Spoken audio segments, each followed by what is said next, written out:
Welcome. I am Advocate Bhagyashree Bhosle. In today's lecture, we shall discuss about the meetings under the company law.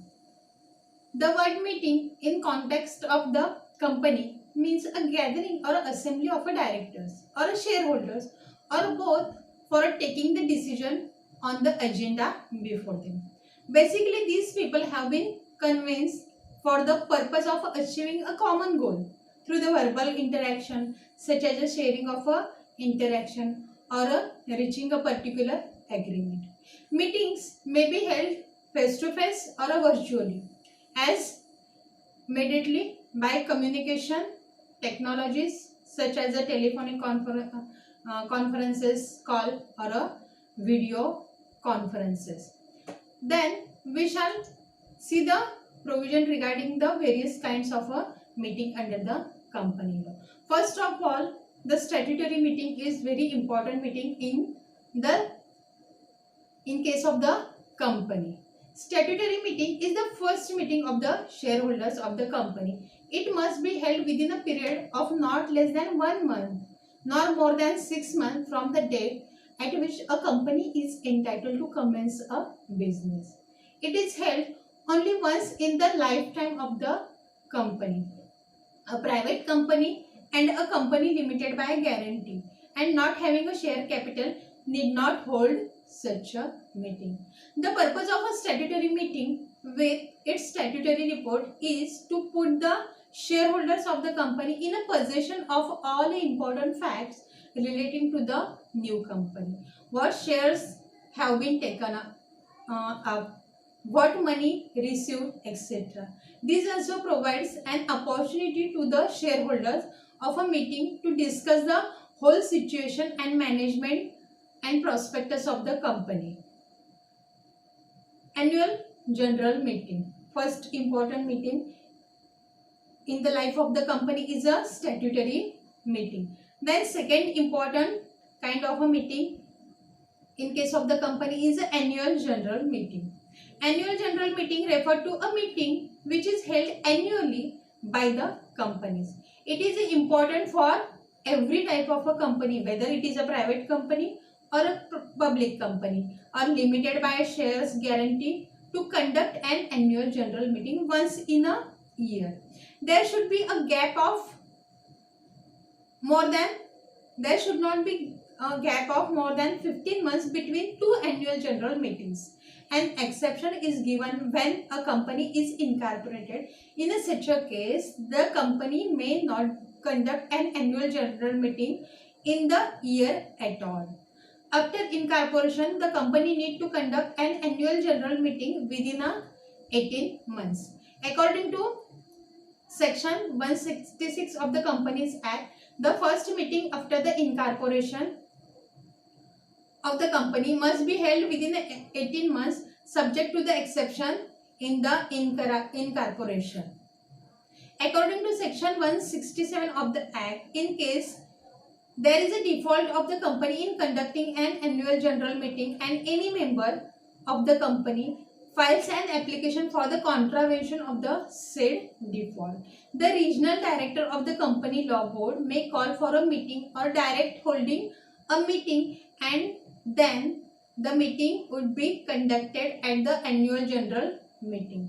Where the provision of a section 166 and 167 of the Act are contradicted, then in such a case a fine can be imposed on the company and every officer of the company responsible for that non-compliance with that particular provision regarding the annual general meeting. A notice is to be served in advance of a 21 days of the annual general meeting, but in case the notice is not served before 21 days and all the members who are entitled to vote in the meeting agree for an annual general meeting, then the meeting can be called with a shorter period or a shorter notice.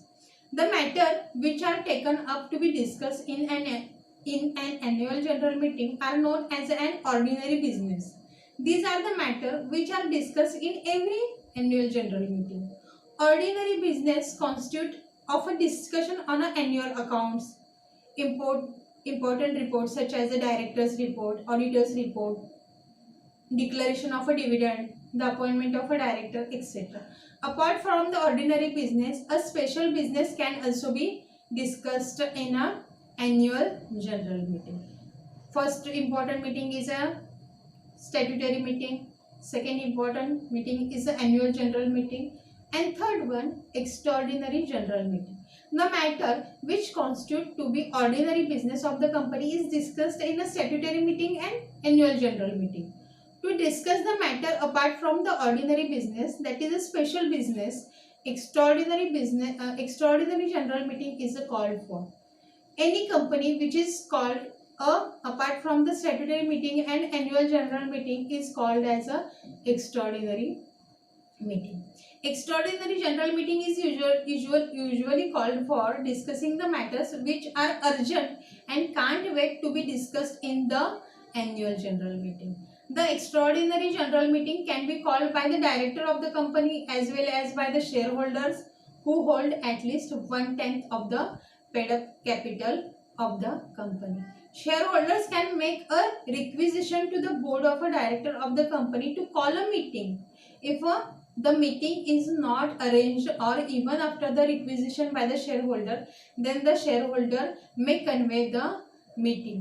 In an extraordinary general meeting, matter like alteration of the clauses of the memorandum of association, changes in the articles of the association, schemes in relating to the share capital are usually discussed. Any matter which need to be discussed upon in urgent also call for an extraordinary general meeting. In case the extraordinary general meeting can't be held due to some reason, then the company law board may call the meeting on its own initiative. A notice is to be served in advance and it should include the details like a cause of such a meeting, the interest of the directors, managers or the shareholder in the matter which caused the need to be called for the meeting. The special resolution which is passed in the meeting has to be filed to the registrar within a 15 days. Procedure of the meetings.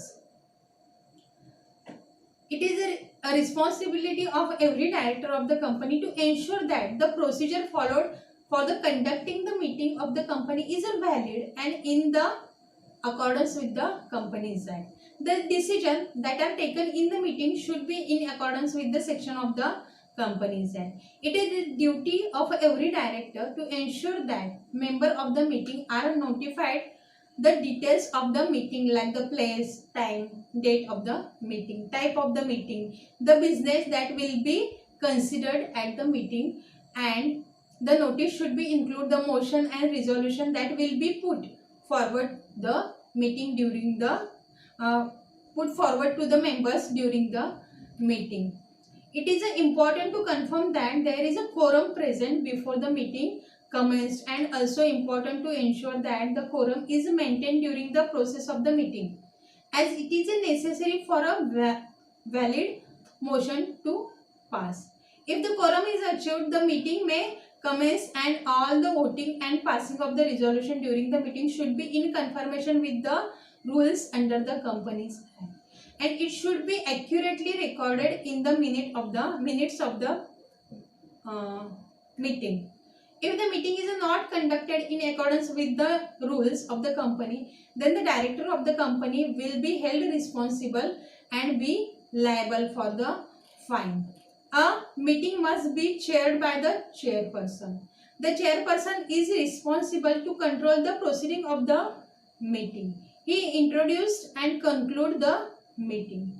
The chairperson has to ensure that proper notice is served to the members of the meeting and go through the minutes of the last meeting. He ensures that the meeting takes place and get over within the time prescribed for it.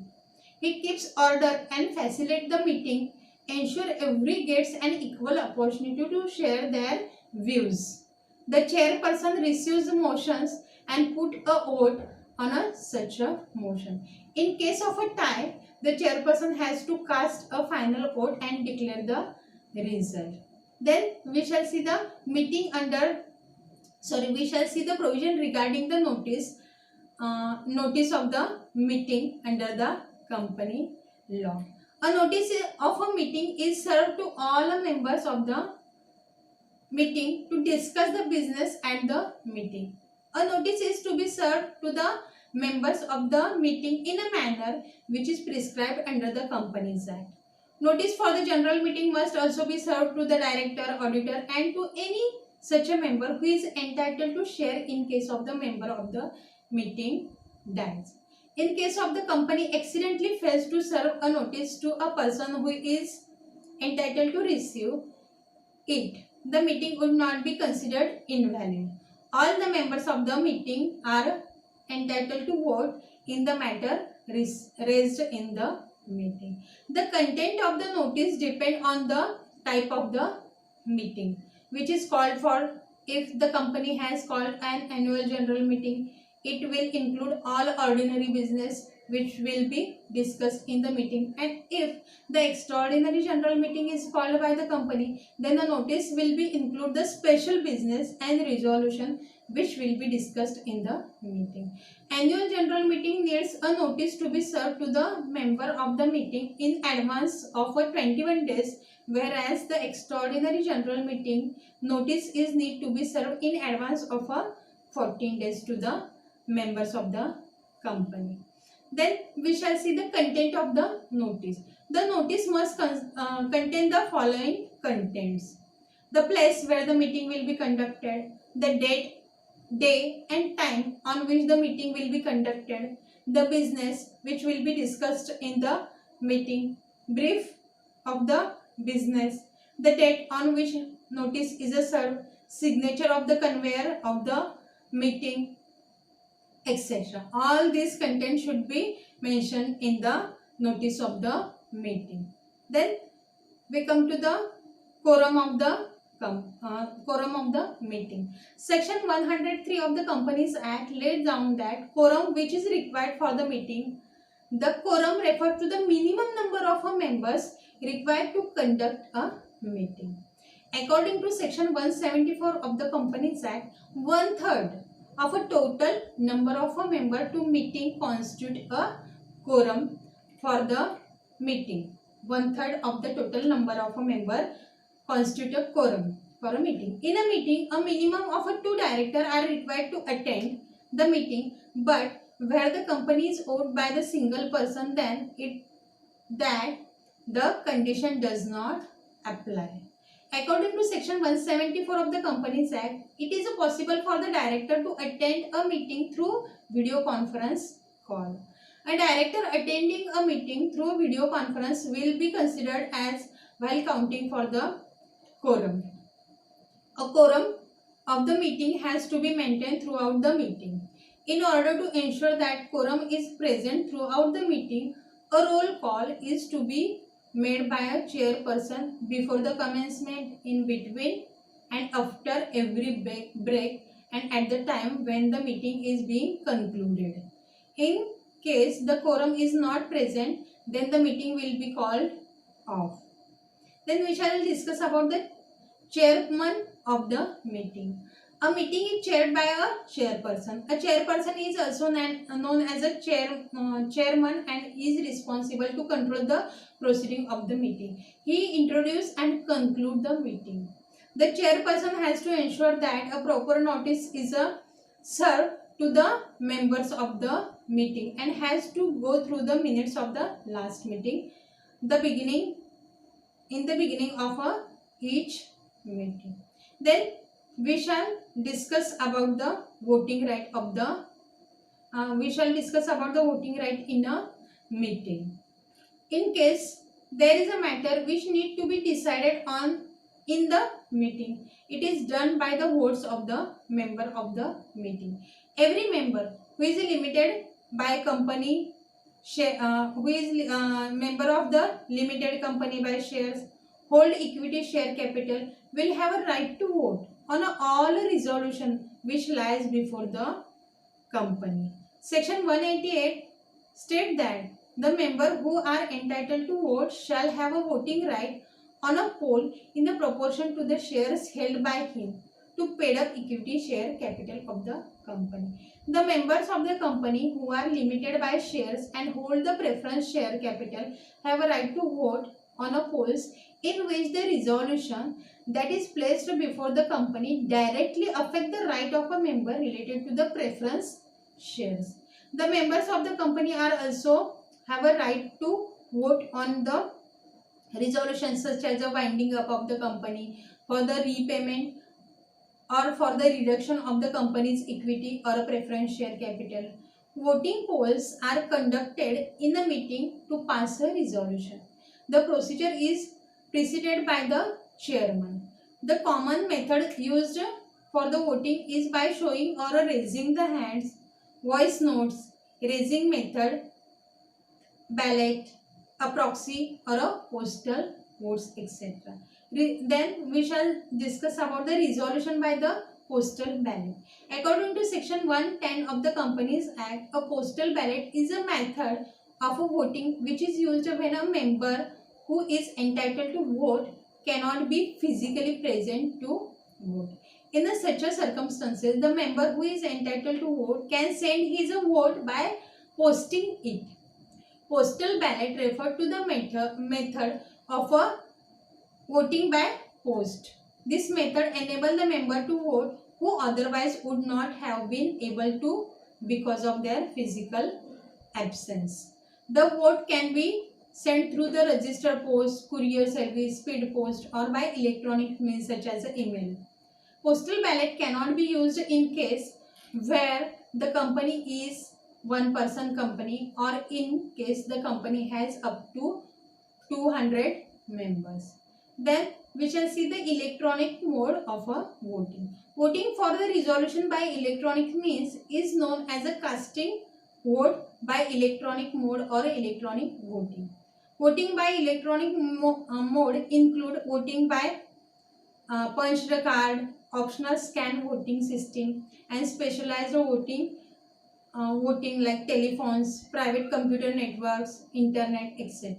Section 108 of the Companies Act include the provision for the electronic mode of a voting. Representation of the government in the meeting of the company. A member can be appointed.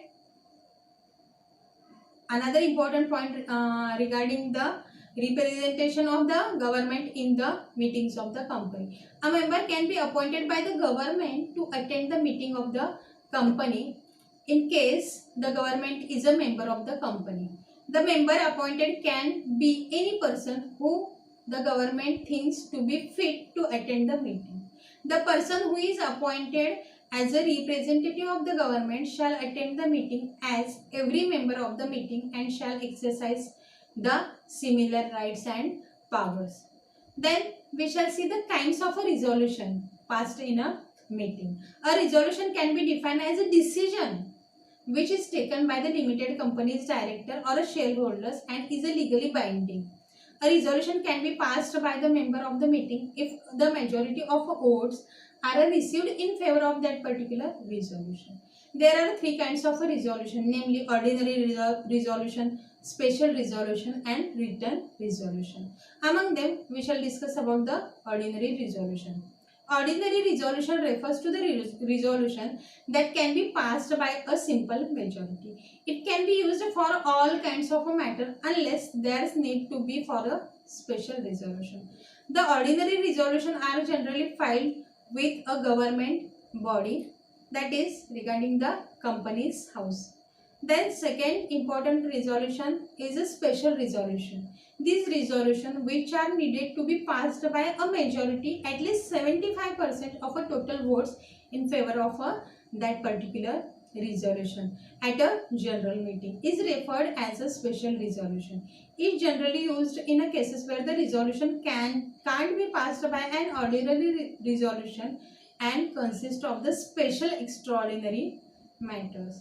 And lastly, the written resolution. It is used when the resolution which need to be passed in an ordinary resolution or a simple resolution but does not need a general meeting for it. It is done by the shareholder by simply signing and casting their vote for a resolution. In case the resolution is an ordinary resolution, then it can be passed by a simple majority, and in case of the special resolution 75% votes are needed.